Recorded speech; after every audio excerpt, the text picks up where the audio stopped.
ஐயனார் துணை அடுத்த வர எபிசோடில் பார்த்தீங்கன்னா, எல்லாருமே சேரனோட நிச்சயத்துக்காக கிளம்பிட்டு இருப்பாங்க. எல்லாருமே ஃபேமிலியும் வந்து கிளம்புவாங்க. சேரனோட அத்தை, மாமா, கார்த்திகா, அதுக்கப்புறம் பெரியப்பான்னு சொல்லிட்டு எல்லாருமே வந்திருப்பாங்க. பாண்டியனோட லவர் வானதியும் வந்திருப்பாங்க. எல்லாரும் சேர்ந்து பார்த்தீங்க அப்படின்னா, நிச்சயத்துக்கு போவாங்க. காரில் போய் இறங்கும்போது வீடு வந்து பூட்டி இருக்கும். யாருமே வந்து பார்த்தீங்க அப்படின்னா, வெளிய கூட வரவேற்க நிக்க மாட்டாங்க. அதுக்கப்புறம் இவங்களே உள்ள போய் காலிங் பெல் அழுத்தும்போது, பொண்ணோட அப்பா வந்து பார்த்தீங்க அப்படின்னா, ரொம்பவே ஷாக்கா பார்ப்பாங்க. அதுக்கப்புறம் பார்த்தீங்க அப்படின்னா, சரி எதுவா இருந்தாலும் வீட்டுக்குள்ள கூப்பிட்டு பேசிக்கலாம்னு சொல்லிட்டு எல்லாரையும் வீட்டுக்குள்ள கூப்பிட்டு உட்கார வைப்பாங்க.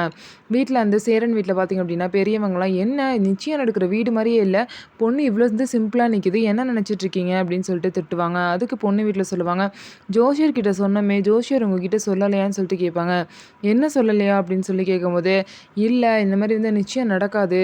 ஏன் அப்படின்னா, அவளோட ஹஸ்பண்ட் வந்து சேர்ந்து வாழலாமான்னு கேட்டாங்க. அவளும் சேர்ந்து வாழலாம்னு சொல்லிட்டா. அதனால இந்த நிச்சயம் நடக்காதுன்னு சொல்லிட்டு சொல்றாங்க." இத கேட்டோனே எல்லாருக்குமே ரொம்ப ஷாக் ஆயிருச்சு. "என்ன இப்படி கூப்பிட்டு வச்சு அசிங்கப்படுத்துனீங்களா? இதெல்லாம் நீங்க மொறப்படி வந்து நேர்ல சொல்ல வேணாமா?" அப்படின்னு சொல்லிட்டு எல்லாருமே திட்டுறாங்க. கார்த்திகாவும் பார்த்தீங்க அப்படின்னா, அவங்கள்ட்ட சண்டை போடுறாங்க. ஸோ அதுக்கப்புறம் சேரனோட அப்பாவும் சண்டை போடுறாங்க.